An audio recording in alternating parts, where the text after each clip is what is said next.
അസ്സലാമലൈക്കും. എൻ്റെ വീഡിയോയിലേക്ക് എല്ലാവർക്കും സ്വാഗതം.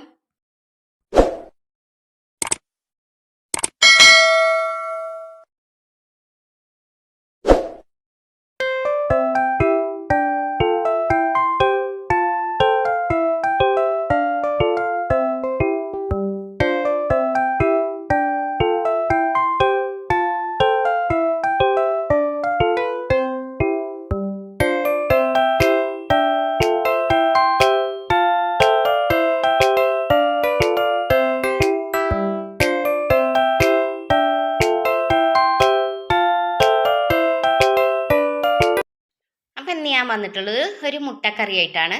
അതിന് വേണ്ടി ചീനച്ചട്ടി അടുപ്പത്ത് വെച്ചിട്ട് അതിക്ക് 2 ടീസ്പൂൺ വെളിച്ചെണ്ണ ഒഴിച്ചു കൊടുക്കുക. നല്ല ടേസ്റ്റിൽ തയ്യാറാക്കുക, പെട്ടെന്ന് തയ്യാറാക്കുക. ഒരു മുട്ട ഉള്ളെങ്കിലും നമുക്ക് പെട്ടെന്ന് തയ്യാറാക്കി എടുക്കുകയും ചെയ്യാം. അപ്പോൾ അതിലേക്ക് ഞാനൊരു ടീസ്പൂണ് ഇഞ്ചി ചതച്ചതും 2 പച്ചമുളകും നടുകെ പേർത്തിയതും ഇട്ട് കൊടുത്തിട്ടുണ്ട്. പിന്നെ 2 സവാള, ഒരു മീഡിയം സവാള വലിപ്പത്തിലുള്ള സവാള ഞാൻ ഇട്ട് കൊടുത്തിട്ടുണ്ട്. ഉപ്പിട്ടിട്ട് എന്നിട്ടൊന്ന് വഴറ്റിയെടുക്കുക. ഇതിൽ ഞാൻ മുളക് പൊടിയോ അതേപോലെ മല്ലിപ്പൊടിയോ ഒന്നും ചേർക്കണില്ല. ഒരു 1/4 ടീസ്പൂൺ മഞ്ഞൾപ്പൊടി മാത്രം ചേർത്തിയാൽ മതി. എരിവിന് നല്ല പച്ചമുളക് 4, 5, 6 ഒക്കെ ചേർത്തി കൊടുക്കുക. എരിവ് എത്രത്തോളം വേണം അതിനനുസരിച്ച് ചേർത്തി കൊടുക്കുക. എനിക്കിവിടെ പേരക്കുട്ടികൾ ഉണ്ടാവുകൊണ്ട് ഞാൻ കുറച്ചാണ് എരിവ് എപ്പോഴും ചേർത്തി കൊടുക്കുക. 2 ചേർത്തി കൊടുത്തിട്ടുള്ളൂ. അപ്പോൾ ഇനി അതിലേക്ക് ഞാനൊരു അരമുറി നാളികേരം നല്ലോണം പേസ്റ്റ് രൂപത്തിലൊന്ന് അരച്ചെടുക്കണം. ഇനി നാളികേരപ്പാൽ പിഴിഞ്ഞാലും കുഴപ്പമൊന്നുമില്ല.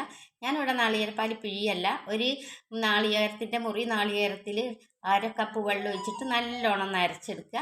അപ്പോൾ നല്ലോണം അരഞ്ഞിട്ടുണ്ട് അത്. അപ്പോഴേക്ക് നമ്മളെ സവാള നല്ലോണം ഒന്ന് കുറേശ്ശെ വഴന്ന് കിട്ടിയിട്ടുണ്ട്. അതിലേക്ക് ഞാൻ കുറച്ച് കറിവേപ്പിലയും ഇട്ട് കൊടുത്തിട്ടുണ്ട്. ഇനി ഒന്നും കൂടി അടച്ച് വെച്ചിട്ട് നല്ലോണം ഒന്ന് വഴന്ന് വരണം. ഏകദേശമൊക്കെ നല്ലോണം വഴന്ന് വന്നിട്ടുണ്ട്. ഇനി ഇതിലേക്ക് ഞാനൊരു 1/4 ടീസ്പൂണ് ആ വെള്ള കളറൊന്ന് പോകാൻ വേണ്ടിയിട്ട് മാത്രം ഒരു 1/4 ടീസ്പൂൺ മഞ്ഞൾപ്പൊടി ഇട്ട് കൊടുക്കുക. എന്നിട്ടൊന്ന് അതിൻ്റെ മണം മാറി വരുന്ന വരെ ഒന്ന് വെയിറ്റ് ചെയ്തിട്ട് നമുക്ക് ഇതിലേക്ക് വെള്ളം ഒഴിച്ചു കൊടുക്കുക. തിളച്ച വെള്ളം ഉണ്ടെങ്കിൽ തിളച്ച വെള്ളമാണ് ഒഴിച്ചു കൊടുക്കേണ്ടത്. പച്ചവെള്ളം ഒഴിച്ചാലും കുഴപ്പമൊന്നുമില്ല. ഒരു 2 കപ്പ് തിളച്ച വെള്ളം ഞാൻ ഒഴിച്ചു കൊടുത്തിട്ടുണ്ട്. കറി എത്രത്തോളം വേണം അതിനനുസരിച്ചൊക്കെ അളവിലൊക്കെ മാറ്റം വരുത്താം. ഇത്ര വേണമെന്നുള്ള ബന്ധനയൊന്നുമില്ല ഇതിന്.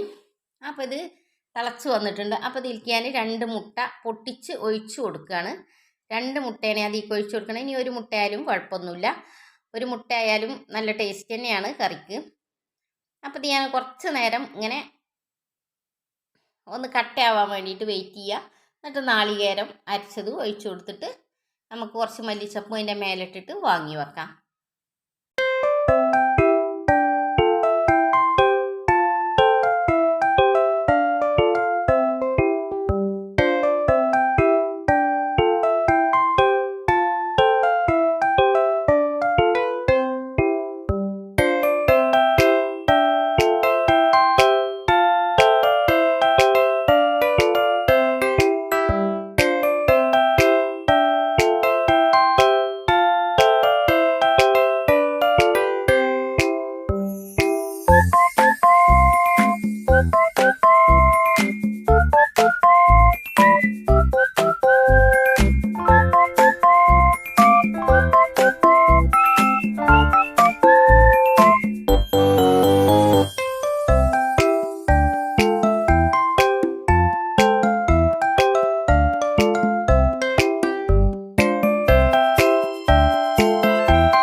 നല്ലൊരു മുട്ടക്കറി ഇവിടെ റെഡി ആയിട്ടുണ്ട്. ഒന്ന് തണുത്തതിന് ശേഷമാണ് ഞാൻ ഉപയോഗിക്കുന്നത്.